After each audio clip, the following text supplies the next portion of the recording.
I'm Sydney Mummy, bringing you easy, healthy and traditional dishes which also taste great. Today I have come here with a unique dish using bitter gourd. This is native to Thanjavur district in Tamil Nadu, and it is a Tamil Brahmin recipe, and this is called pitla, and it is usually made with bitter gourd.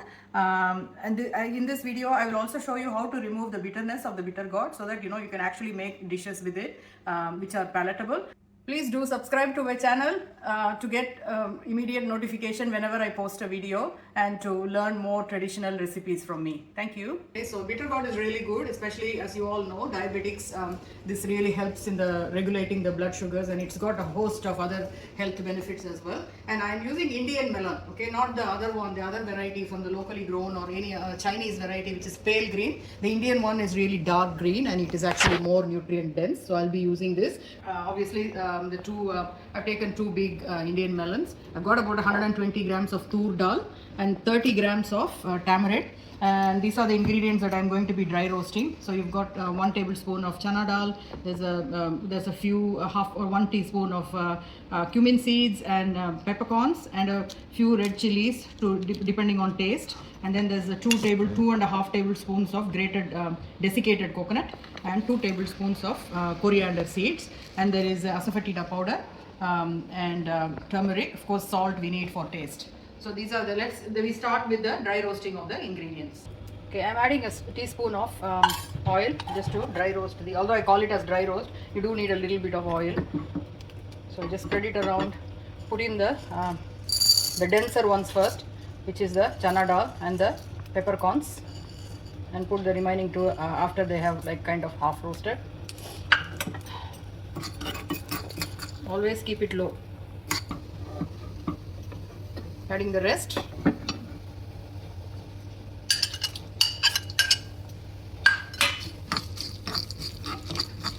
Now adding the coriander seeds last.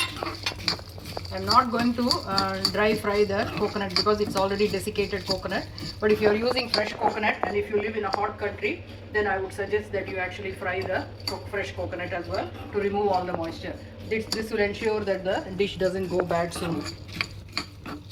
Once these are all dry roasted, we are going to grind it in a spice grinder. You can do it both ways. You can either dry grind it or you can add water, soak it for a bit and then wet grind it. Either works.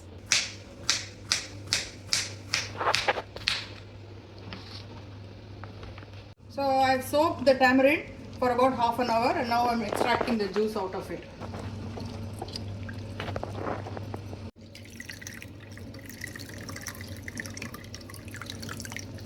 So the soaked tamarind, so this is the result of it after extracting the juice. I have about 300 ml of tamarind juice. Okay, so that's how dilute it should be. And for the tur dal, I took the 120 grams. I've also cooked it in the pressure cooker to a nice like 6 whistles.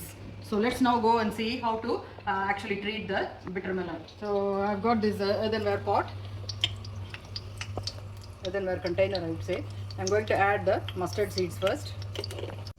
So now I'm going to add 1 teaspoon of fenugreek seeds. I didn't mention it in the ingredients, but it's just here. These two are just for seasoning.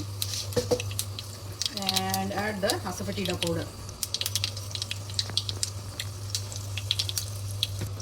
See, with the earthenware containers, they cook slowly. So you won't get the instant results that you get with the stainless steel, but they are a very healthy way of cooking. Because of the slow cooking, it's really good for health. Okay, adding the bitter melon now.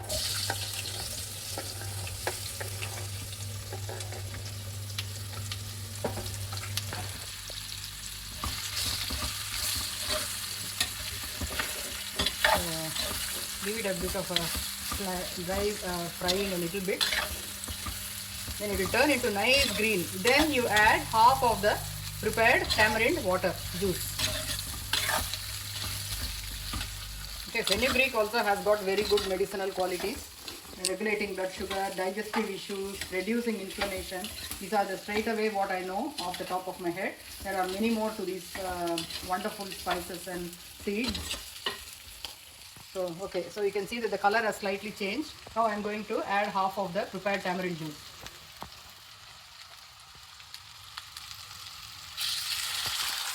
Actually add it little by little preferably.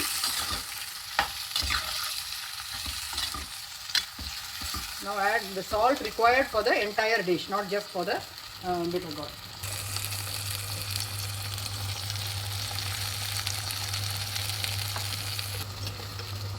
And I'm adding the turmeric for the color. Now we just keep turning this around. So the combination of the salt and the tamarind creates some kind of chemical reaction that removes the bitterness from the bitter gourd.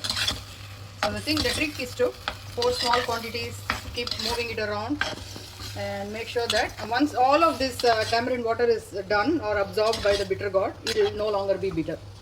So while we are waiting for the bitter gourd to be done, I'm going to dry grind the items that we roasted before. I've just put the desiccated coconut in there so it can get a bit warm and it's easier to grind. This is how it looks after I have done a fine grinding using my coffee grinder. Yes. Okay, now this is all cooked. You add the rest of the tamarind juice. And then add the ground mixture.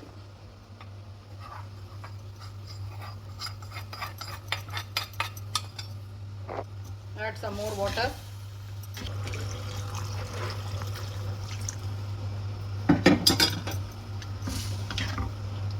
Add the curry leaves and let it all boil together. Because it's a slow cooking, I'm going to give it 10 minutes. So I'm going to add the cooked tur dal that I've got here. I've slightly mashed it, not too much, so you can still see the parupu. So I'm going to add this.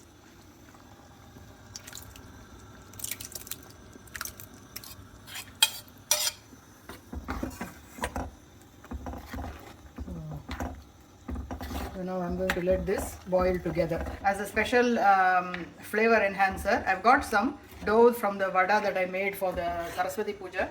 So I'm going to just use that and put it in as round balls called Bonda and add it to this. So this is easy to make, you just need to drop it as balls.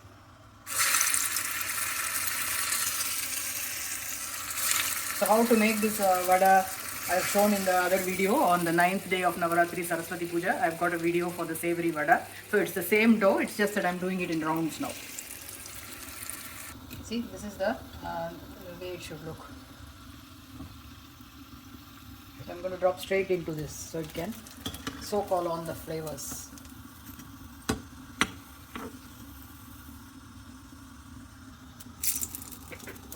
You just mix it as you put it in so it can go and absorb the liquid.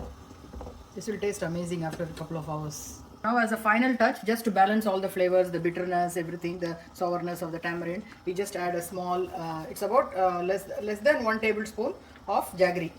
This is just to taste so that everything is balanced. We just mix it all in. I will be adding more bondas though. Just another 4. So totally remove the oil as much as you can. And then just drop it. And let's see. As they absorb the liquid, the bonda size will become bigger and more softer. Don't overboil it so you lose the nutrients also.